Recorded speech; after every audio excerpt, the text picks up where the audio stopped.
Hello साथीहरू, मैले चाहिँ आज यहाँ देउले च्याउको आइटम बनाउन लागिरहेको छु। यो चाहिँ मैले सोताङ अर्ग्यानिक पसल भोटिपुलबाट लिएर आएको थिएँ। अनि मजाले सफा गरेर पखालेर अनि त्यसपछि चाहिने सामग्रीहरू रेडी गरेर म यहाँ पकाउन गइरहेको छु।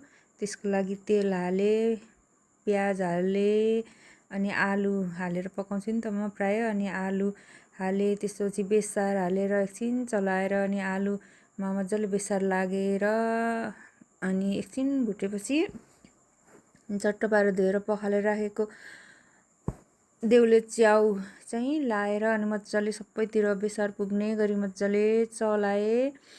अनि मलाई त यो खासै मजाले पकाउन चाहिँ आउँदैन, त्यही पनि यसै गरी पकाउँछु।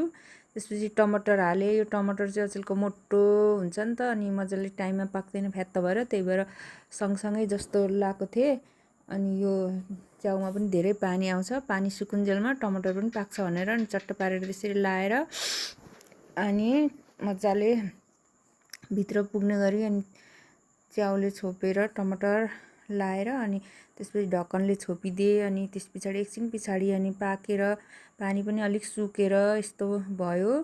अनि त्यस पछाडि टमाटर पनि अनि गल्दैछ अनि मसलाहरू हाल्न बाँकी थियो।